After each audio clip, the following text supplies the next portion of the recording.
বাংলাদেশে চাঁদাবাজদের দৌরত্বে মানুষের জীবন আজ অতিষ্ঠ। গাজীপুরে এবার এই চাঁদাবাজ চক্রের শিকার হয়েছে এক সাংবাদিক, যাকে দিনের আলোতে লাইভ সম্প্রচারের পর রাতেই নৃশংসভাবে হত্যা করা হয়। ঘটনাটি দেশজুড়ে তীব্র ক্ষোভের জন্ম দিয়েছে, আর সরকারকে ব্যর্থ বলে অভিযোগ করেছে বাংলাদেশ জামায়াতে ইসলামী। বৃহস্পতিবার ৭ আগস্ট রাত 8:30 গাজীপুর মহানগরী চন্দনা চৌরাস্তা এলাকায় একদল সশস্ত্র সন্ত্রাসী ধারালো অস্ত্র দিয়ে কুপিয়ে হত্যা করে সাংবাদিক আসাদুজ্জামান তুহিনকে। তিনি দৈনিক প্রতিদিনের কাগজ এর গাজীপুর প্রতিনিধি হিসাবে দায়িত্ব পালন করছিলেন।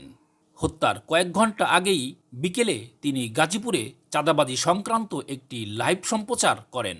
জামায়াতের দাবি, এই সম্প্রচারের জের ধরেই তাকে হত্যা করা হয়েছে।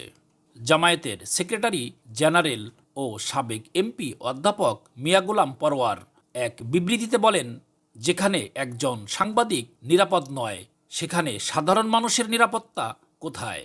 সরকার জানমালের নিরাপত্তা দিতে ব্যর্থ। তিনি আরও অভিযোগ করেন, চাঁদাবাজরা শুধু ব্যবসা প্রতিষ্ঠান নয়, মানুষকেও নির্মমভাবে হত্যা করছে।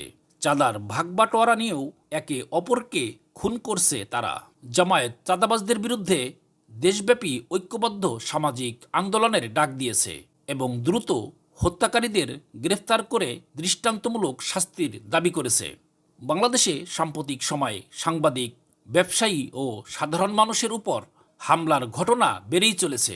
বিশেষজ্ঞরা বলছেন, আইন শৃঙ্খলা রক্ষায় ব্যর্থ এবং অপরাধীদের রাজনৈতিক পৃষ্ঠপোষকতা এই পরিস্থিতিকে আরও ভয়ঙ্কর করে তুলেছে। সাংবাদিক তুহিনের এই হত্যাকাণ্ড কেবল একজন সাংবাদিক কর্মীর মৃত্যু নয়, এটি গোটা জাতির জন্য এক অশনি সংকেত। প্রশ্ন থেকেই যাচ্ছে, জনগণের নিরাপত্তা ফিরিয়ে আনতে রাষ্ট্র কত দ্রুত ও কতটা কার্যকর পদক্ষেপ নেবে?